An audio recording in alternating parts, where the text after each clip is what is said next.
صاحب ادب کے ساتھ وقار کے ساتھ بیٹھے ہوں تو ان سے علم سیکھا جائے، یہ بہت ضروری ہے۔ لیکن اس کا یہ مطلب نہیں ہے کہ اگر استاد صاحب سفر کر رہے ہیں، شیخ صاحب کسی جانور پر سوار ہیں، گاڑی پر سوار ہیں، تو ان سے علم نہ سیکھا جائے۔ امام بخاری رحمہ اللہ کتاب العلم میں اس مسئلہ کو بیان اس لیے کر رہے ہیں کہ علم ہر حال میں سیکھنا چاہیے۔ یہ نہ انسان دیکھے اب استاد صاحب گاڑی پر بیٹھے ہیں تو سوال نہ کروں، گستاخی نہ ہو جائے۔ کوئی گستاخی نہیں ہے، علم حاصل کرنا چاہیے، ہر حال میں علم حاصل کرنا چاہیے۔ امام بخاری رحمہ اللہ فرماتے ہیں قال حدثنا اسماعیل قال حدثنا مالک عن ابن شہاب عن عیسیٰ بن طلحہ بن عبید اللہ ابن عبد اللہ ابن عمرو بن العاص ان رسول اللہ صلی اللہ علیہ وسلم وقف فی حجۃ الوداع بمنن، نبی علیہ الصلوۃ والسلام ٹھہرے ہوئے تھے حجۃ الوداع کے موقع پہ منا میں، للناس لوگوں کے لیے، یسألون لوگ آپ سے سوال کر رہے تھے۔ اللہ اکبر، یعنی دوران حج دوران عمرہ بھی لوگوں کو اجازت ہے وہ اپنے مسائل پوچھ سکتے ہیں، منع نہیں ہے۔ یہاں سے یہ بھی ثابت ہوتا ہے منا وغیرہ میں حج کے دوران لوگوں کو درس دینا، لوگوں کی اصلاح کرنا، اس میں کوئی حرج نہیں ہے۔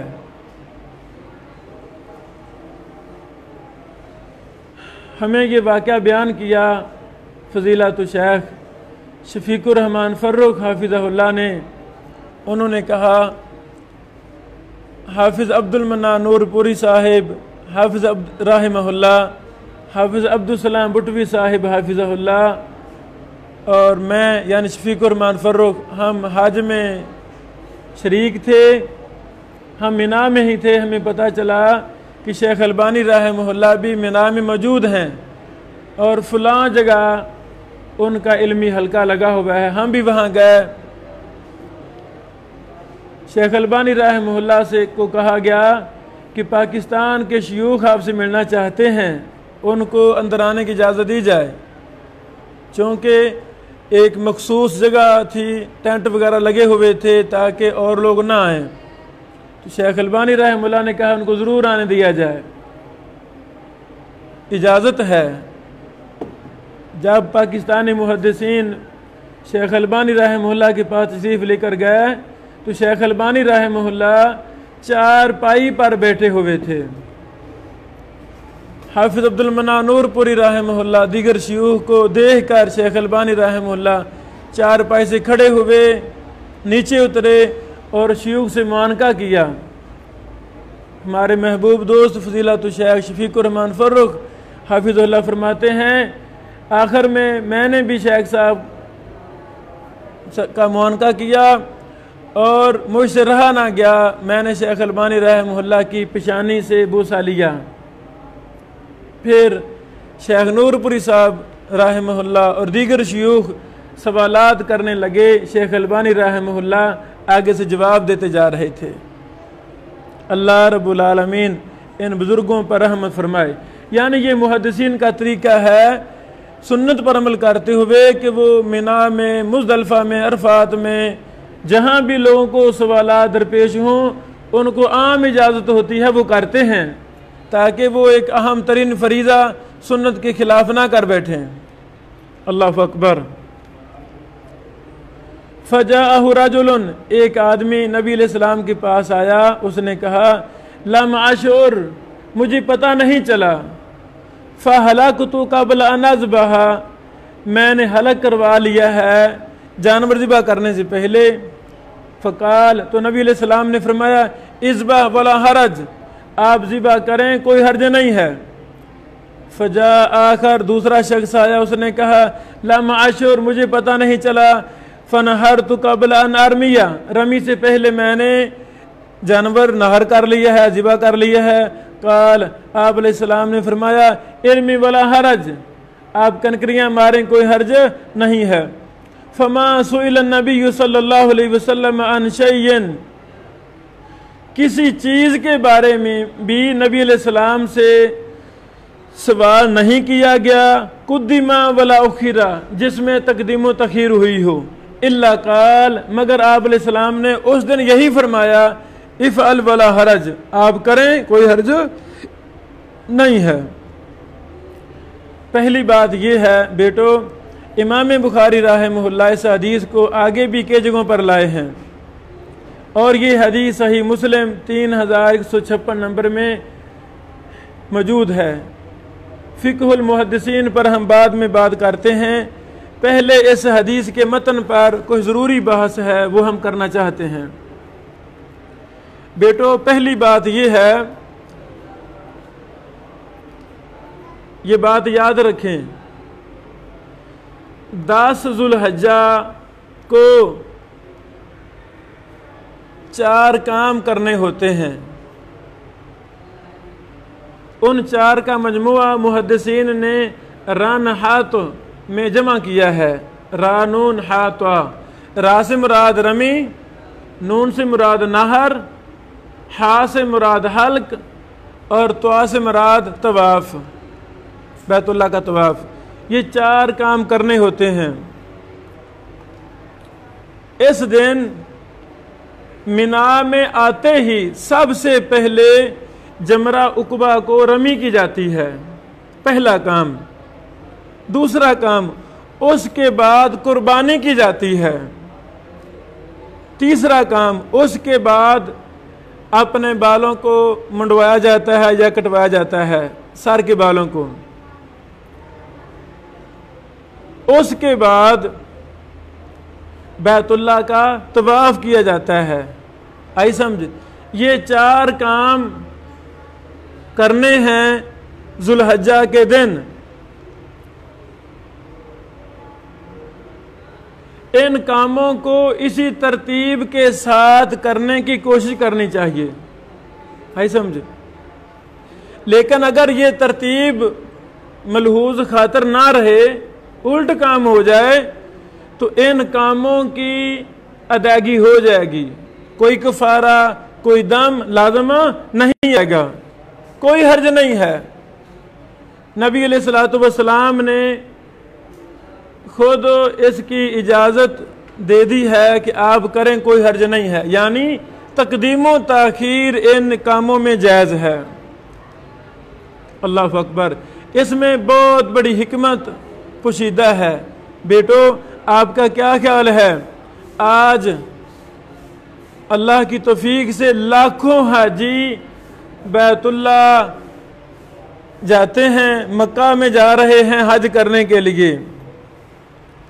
اگر تمام کے تمام لاکھوں کا مجمع جمرہ کو اکٹھا رمی مارنے کی کوشش کرے تو کتنا بڑا مجمع اور کتنا رش وہاں پر لازم آئے گا۔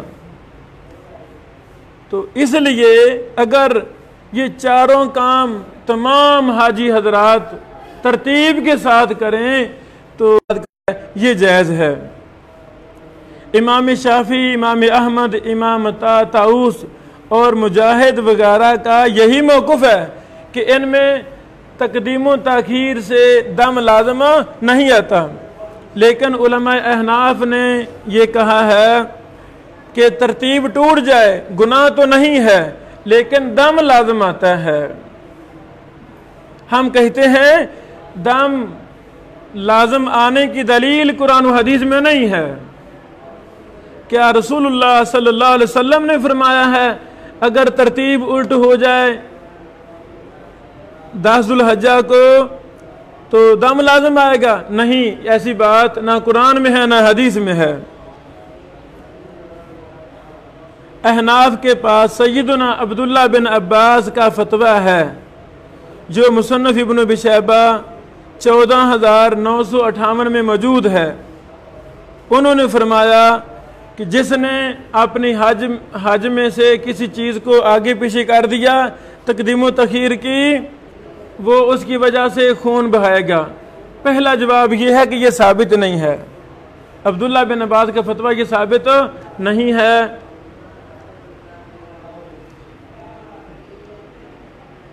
احناف ایک دوسری دلیل دیتے ہیں، اللہ تعالیٰ نے فرمایا وَلَا تَحْلِقُوا رُؤُوسَكُمْ حَتَّى يَبْلُغَ الْهَدْيُ مَحِلَّهُ، یعنی قربانی کے بعد سر مڈوائے، لہذا قربانی سے پہلے سر نہیں مڈوا سکتا۔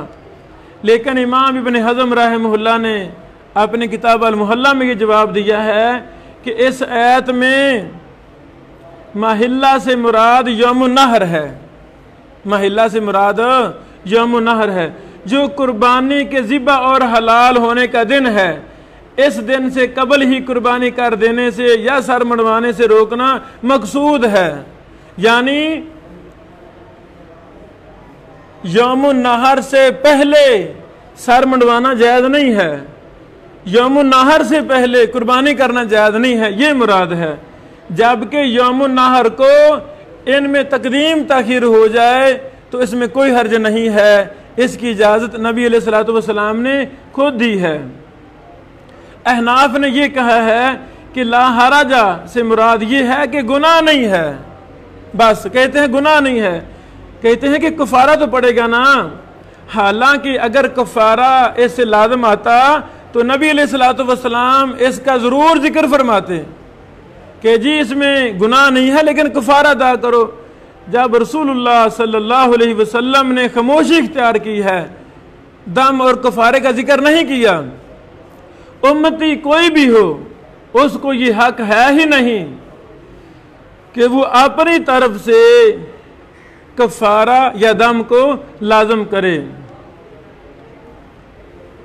آئی سمجھ؟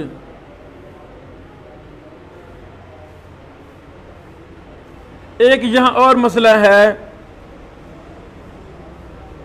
امام بخاری رحمہ اللہ نے جو باب قائم کیا ہے، باب میں لفظ دابہ ذکر کیا ہے، لیکن باب کے تحت جو حدیث لائے ہیں اس میں دابہ کا ذکر نہیں ہے، لہذا بظاہر یہ معلوم ہوتا ہے کہ باب کی حدیث سے کوئی مناسبت نہیں ہے۔ حافظ ابن حجر اسقلانی رحمہ اللہ نے فتح الباری جلد نمبر 1 صفحہ نمبر 239 میں اس کا یہ جواب دیا ہے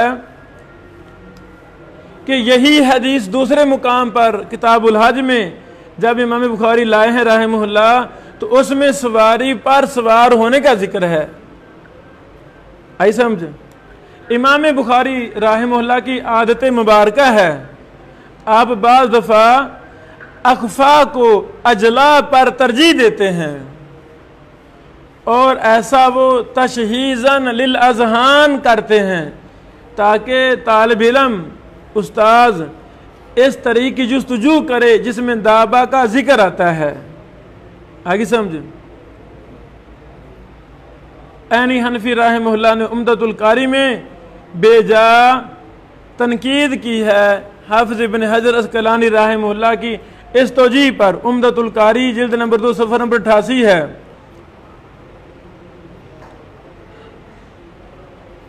عینی حنفی رحمہ اللہ فرماتے ہیں، اس کا خلاصہ یہ ہے کہ حافظ ابن حجر کا ذکر کردہ جواب حقیقت سے اس طرح دور ہے جیسے زمین کی نمناک مٹی ستاروں سے دور ہے۔ آئی سمجھ؟ اور یہ کیسے ہو سکتا ہے کہ ترجمہ باب قائم کیا جائے اور اس کے لیے دوسرے کسی باب میں آنے والی حدیث کے حوالے کر دیا